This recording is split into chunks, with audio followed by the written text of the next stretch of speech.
पिछला वीडियो में हमने क्लास 9th के फिजिक्स में प्रथम अध्याय विज्ञान एवं मापन को समझा था।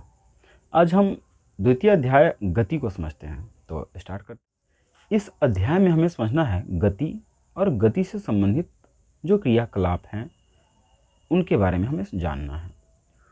तो यदि हम इसके बारे में कहें तो सबसे प्रथम बात तो ये है कि हमारे पूरे ब्रह्मांड में कोई भी ऐसी वस्तु या कोई भी ऐसा पिंड या कोई भी ऐसा कण नहीं है जो स्थिर अवस्था में हो।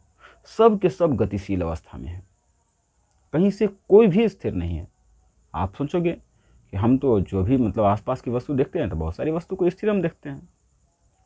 तो आप खुद समझो, जैसे कि मान के चलो कि हम कोई एक वस्तु ले लें, जैसे कि हाथ हमने ऐसे कर लिया और इस पर यदि हमने इसको डाल लिया।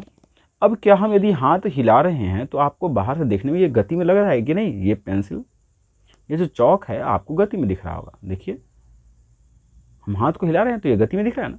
ठीक इसी प्रकार आपको पता होगा कि पृथ्वी सूर्य के चारों ओर चक्कर लगाता है इस प्रकार से। मतलब कि सूर्य यदि यहाँ पर है, सपोज दैट, तो पृथ्वी इसके चारों तरफ इस अंडाकार इस प्रकार से घूमती रहती है, चक्कर लगाती है। ये तो आपको पता होगा कि इस प्रकार से पृथ्वी इसके चारों तरफ चक्कर लगाती है। एक तरह से कहिए तो वृत्ताकार, लेकिन ऐसे अंडाकार पथ पर चक्कर लगाती रहती है। और इतना ही नहीं, केवल ऐसे ही चक्कर नहीं लगाता है, इसके साथ साथ वह इस प्रकार से भी घूमती रहती है। इस प्रकार से घूमते हुए ये चक्कर लगाता है।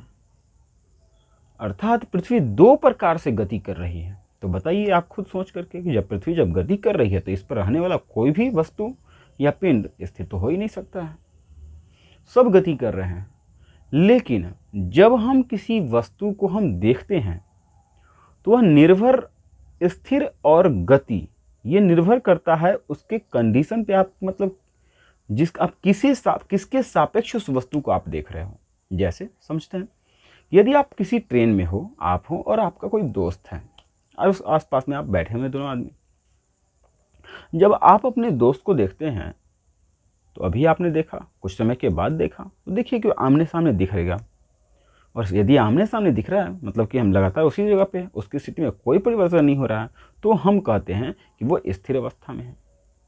अब समझिए कि यदि आपकी गाड़ी से बाहर किसी प्लेटफॉर्म पे कोई व्यक्ति आपको देख रहा है और यदि गाड़ी चल रही हो, तो यदि वो व्यक्ति यदि आपको देखेगा तो वो क्या कहेगा कि आप गति में हो, आप जा रहे हो। अर्थात ये मेरे कहने का अर्थ है कि जब आपने उस वस्तु को देखा, मतलब उस व्यक्ति या अपने दोस्त को आपने जब देखा, तो आप अपने सापेक्ष देख रहे हैं कि हमारी तुलना में वो गति कर रहा है या नहीं। आप अपने रेस्पेक्ट में उसे देख रहे हैं। इसलिए वहां पर आप जो हो गए सो हो गए निर्देश बिंदु। वही जब बाहर खड़ा व्यक्ति जब वो देख रहा था, तो वो जब देखा उसको, आपको, तो वो आपको देखा जाते हुए, अर्थात वो जब देख रहा है तो वो अपनी तुलना में देख रहा है। इसलिए वहां पर वह खुद को निर्देश बिंदु मान करके आपको समझ रहा है। तो एक और उदाहरण समझते हैं। जैसे कि मान के चले कि यदि हम प्लेटफॉर्म पे ही हैं और कहते हैं कि मान लीजिए ट्रेन, कहीं आप ट्रेन का इंतजार कर रहे हो और किसी से पूछते हो कि ट्रेन कितना दूरी पे है। तो यदि मान के चलिए कि आपको यदि कहता है कोई कि ये 2 किलोमीटर होगा, इसका मतलब क्या हुआ कि 2 किलोमीटर दूर होने का अर्थ है कि आपके प्लेटफॉर्म से वह 2 किलोमीटर दूर है। एक और उदाहरण देख करके समझते हैं। यदि मान के चलिए कि यदि हम ब्लैक बोर्ड पे कहीं पे हम एक बिंदु ऐसे ले लेते हैं, एक रेखा हमने लिया। अब सपोज दैट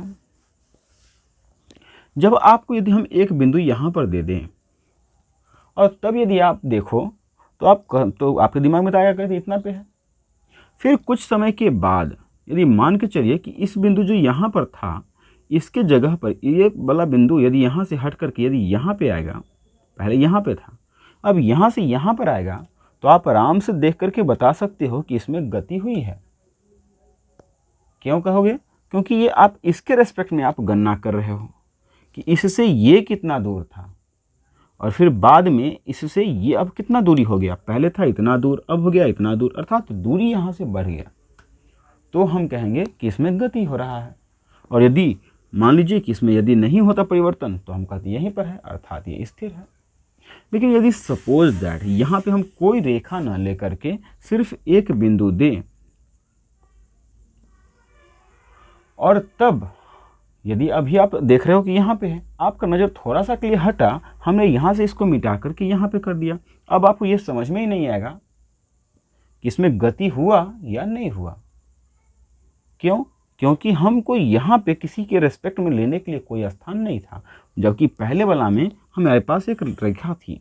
इस रेखा के सापेक्ष हमने उसे देखा था, समझा था कि उससे पहले कितना दूरी पर था, बाद में कितना दूरी हो गया, हमने इसके रेस्पेक्ट में देखा।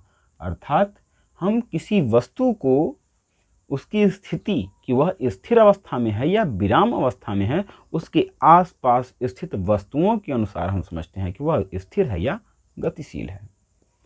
अर्थात यदि हम परिभाषा कहें, यदि किसी वस्तु के कण में उसके आसपास स्थित वस्तुओं की अपेक्षा समय के साथ यदि उसमें परिवर्तन होता हो तो हम कहेंगे कि वह गति में है। लेकिन यदि किसी पिंड में यदि उसके आसपास स्थित वस्तुओं के सापेक्ष यदि समय के साथ उस कण में यदि परिवर्तन नहीं होता है तो हम कहेंगे कि वह विराम अवस्था में है। हमारा टॉपिक है गति के प्रकार। गति मुख्यतः 4 प्रकार के होते हैं। पहला है रैखिक गति। रैखिक गति। दूसरा है वृत्तीय गति।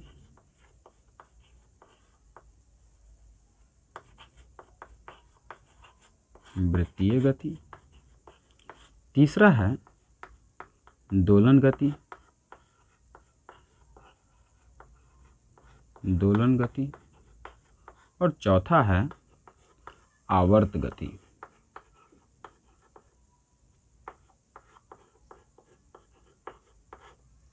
अब हम बारी बारी से इसे समझते हैं। पहला रैखिक गति, जैसे नाम से ही है कि कोई रेखा में, रैखिक मतलब किसी रेखा में, अर्थात जब कोई कण या पिंड समय के साथ यदि वह किसी एक सीधी रेखा में यदि गमन कर रही हो, जैसे कि मान के चलो कि आप तीर धनुष ले लेते हैं, देखते होंगे कि तीर लेकर के चढ़ा करके जब एक बार छोड़ते हैं तो वो एकदम सीधे जाता है, तो वो हो गया रैखिक गति। जब आप किसी बंदूक को चलाते हो, बंदूक से जब आप गोली जब निकलता है तो देखना गोली एकदम सीधे निकलती है, वो भी हो गया रैखिक गति है। या आप एक पत्थर ले लो और सीधा से एकदम करके फेंको तो आप देखो कि एकदम सीधा जाता है, यदि तो वह रैखिक गति है। उतना ही नहीं कि जैसे कि आपने देखा होगा जैसे कि एक वक्र पे भी यदि घूम रही है, जैसे कि मान के चलो कि हम एक प्रकार से ऐसे है कोई सतह और इस पर यदि पानी यदि कहीं से आ रही हो तो देखना कि पानी इस प्रकार से ऐसे ऐसे गिरेगा झरना पे ऐसे, तो ये भी आपका रैखिक गति ही है। अर्थात जब कोई कण या पिंड जब एक सीधी रेखा में या किसी वक्र पे वह यदि गमन कर रही हो, यदि उस पे यदि गति कर रही हो उसके अनुरूप, तो हम उसे कहते हैं रैखिक गति। दूसरा है हमारा वृत्तीय गति। इसमें हम कह सकते हैं कि जब कोई पिंड किसी एक पिंड के चारों तरफ वृत्ताकार पथ पर यदि गमन कर रही हो, इस प्रकार से यदि गति करती है, तो इस प्रकार की गति को हम कहते हैं वृत्तीय गति। जैसे कि आपने यदि देखा हो तो घड़ी में आप उसकी सुइयों को देखें तो मिनट किसी एकदम तेजी में देखिए आराम से चलते रहता है, पूरा एक राउंड लगाता है, चक्कर इस प्रकार से लगाते रहता है। जब कोई पिंड किसी एक बिंदु के चारों तरफ वृत्ताकार पथ पर गति कर रहा है, गमन कर रहा है वृत्ताकार पथ पर, तो हम उसे कहते हैं वृत्तीय गति। जैसे कि पृथ्वी, या आप कहो तो कोई भी ग्रह, सभी ग्रह जो है सूर्य के चारों तरफ चक्कर लगाता है वृत्ताकार पथ पर, तो सभी ग्रहों का जो गति होता है सूर्य के रेस्पेक्ट में देखें, सूर्य के सापेक्ष देखें, तो सभी के सभी में होगा वृत्तीय गति। ठीक उसी प्रकार हम तीसरा को यदि देखें तो है दोलन गति। तो जब कोई पिंड किसी एक निश्चित बिंदु, जैसे कि मान के चलो कि यहाँ पे हमने एक सीधा सा रस्सी ले लिया, यहाँ पे मान लीजिए कि कुछ है, या इसके इस बिंदु के यदि आगे पीछे इस प्रकार से यदि गति हो रही है, किसी एक निश्चित बिंदु के यदि आगे पीछे इस प्रकार से यदि गति हो रही है, तो आप इसे कहते हैं दोलन गति। या आप सीधे से कहो आप ऐसे भी कर सकते हो, परिभाषा तो आप ऐसे ही कहोगे कि जब कोई पिंड किसी एक निश्चित बिंदु के आगे पीछे यदि गति करती हो तो हम उसे कहते हैं दोलन गति। आप एग्जाम्पल के तौर पर समझ सकते हो, जैसे कि झूला को देखिए, पृथ्वी के सापेक्ष उसमें आगे पीछे इस प्रकार से घूमती है, तो ये हो गया उसमें दोलन गति।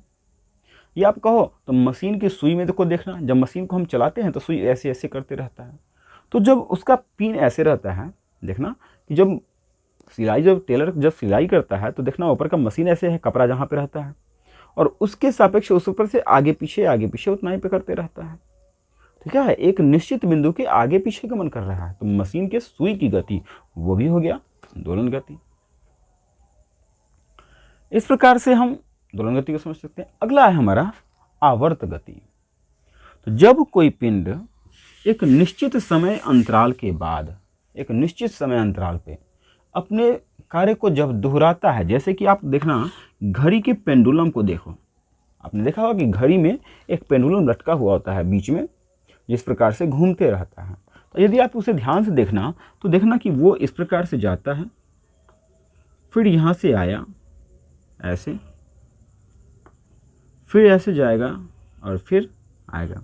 तो जब ये अपनी क्रिया को जब दोहराता है, जैसे कि यहाँ से गया फिर आया, फिर ऐसे इधर गया फिर आया, तो ये एक राउंड ये पूरा कर लिया, एक चक्कर पूरा कर लिया, ऐसे गया फिर आया, इधर गया आया।